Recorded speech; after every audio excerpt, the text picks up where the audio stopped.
자, 첫 번째, 매도인인지 세 가지 방법으로 확인하시고요. 특약사항을 잘 적어야 하고요. 현금 거래 절대 하지 마시고요. 권원보험에 가입하는 방법이 있고요. 마지막 다섯 번째, 말소사항 전부 떼서 확인하는 방법이 있습니다.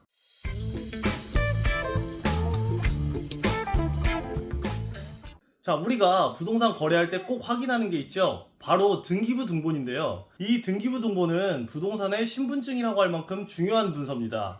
근데 이 등기부 등본만 믿고 집을 샀다가 뺏겼다면은 여러분 믿기시나요? 근데 이런 일이 실제로 있습니다. 영상 짧으니까요. 꼭 끝까지 보시고 부동산 사기 당하지 마시기 바랍니다. 네, 먼저 예전 뉴스 기사인데요. 깨끗한 등기부 등본을 믿고 부동산 계약을 했는데 2억짜리 집을 날리게 됐다는 기사입니다. 참 어이없는 일이죠.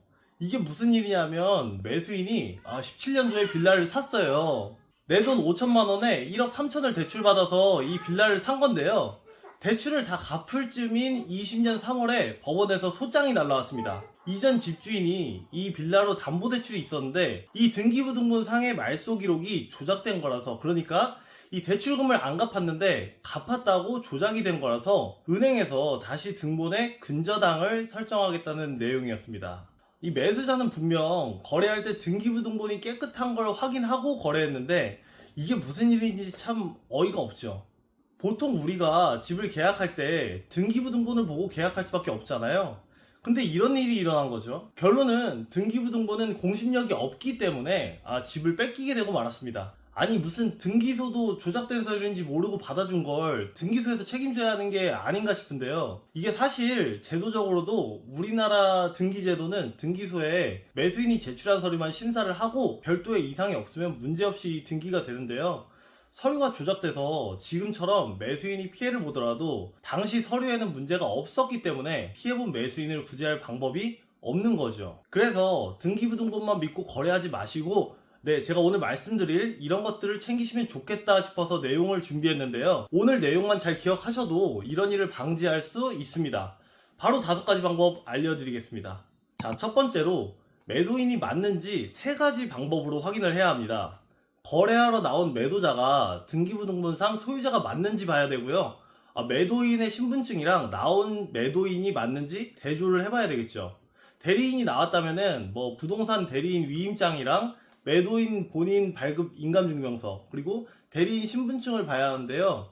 이게 참 사기치려고 마음먹으면 이것 또한 조작을 할 수 있으니까 가능하면 매도인이랑 직접 거래하는 게 좋습니다. 자, 두 번째로 특약사항을 잘 적어야 합니다. 부동산 계약서 아래쪽에 보면 이 특약사항이라고 적는 란이 있는데요. 부동산 거래 당사자 간의 협의 내용을 적는 곳입니다. 이 특약을 잘 적어 놓으면 법적 효력이 있기 때문에 나중에 문제가 생겼을 때도 중요한데요. 매수할 때 이런 특약을 넣어두면 좋습니다. 매도인은 계약 당시의 등기부상 권리 관계 상태를 잔금 지불 시까지 유지하여 양도한다. 만약 이를 지키지 않을 시 계약을 해지하고 전체 금액을 매수인에게 돌려준다.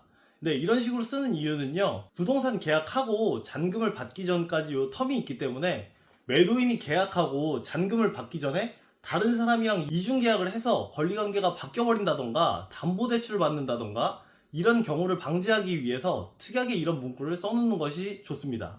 자, 세 번째는 현금 거래는 안 하는 게 좋습니다. 당연한 얘기지만 현금 거래는 거래 내역이 안 남기 때문에 문제가 생겼을 때 보호받기가 어렵겠죠. 그리고 계좌 이체를 한다면 실제 매도인과 계좌 소유자가 같은지 확인을 하고 이체를 해야 합니다. 네 번째로 부동산 권리보험에 가입하는 겁니다. 이걸 권원보험이라고도 하는데요.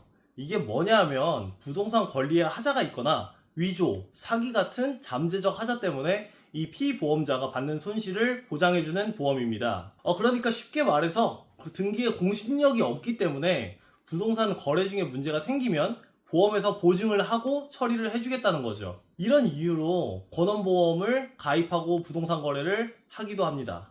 지금 국내에 권원보험 서비스를 하는 회사는 2곳이 있는데요. 하나손해보험이랑 퍼스트 아메리카 이렇게 있어요. 하나보험 기준으로 살펴보면요, 가입 가능 기간은 잔금 납부하기 7일 전까지고 효력은 잔금 납부 시점부터 부동산 매도 시점까지 보증을 해줍니다. 보험 가입은 보험료 계산을 하고 신청을 하면 되는데요.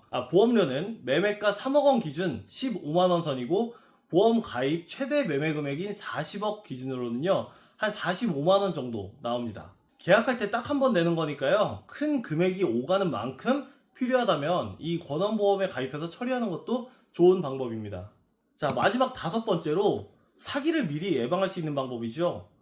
등기부등본에서 말소사항을 전부 체크해서 발급을 받는 겁니다. 그럼 내가 매수하려는 집의 말소사항이 과거부터 현재까지 전부 나오게 되는데요. 제일 최근 거부터 빨간 줄로 그어진 이 말소사항이 제대로 된 건지 확인해 보는 거예요. 이게 좀 번거롭긴 한데요. 다른 방법들은 사고가 나고 처리를 하는 반면에 이 방법은 애초부터 사기를 칠 수가 없습니다. 왜냐하면 말소사항에 적힌 곳에 전화나 직접 방문을 해서 확인을 하는데 사기를 칠 수가 없겠죠. 자, 이렇게 오늘은 부동산 등기부등본만 믿어서는 안 되는 이유에 대해 한번 알아봤는데요. 구독 눌러두시면 앞으로도 내 돈 지킬 수 있는 부동산 정보 받아보실 수 있습니다. 시청해주셔서 감사합니다.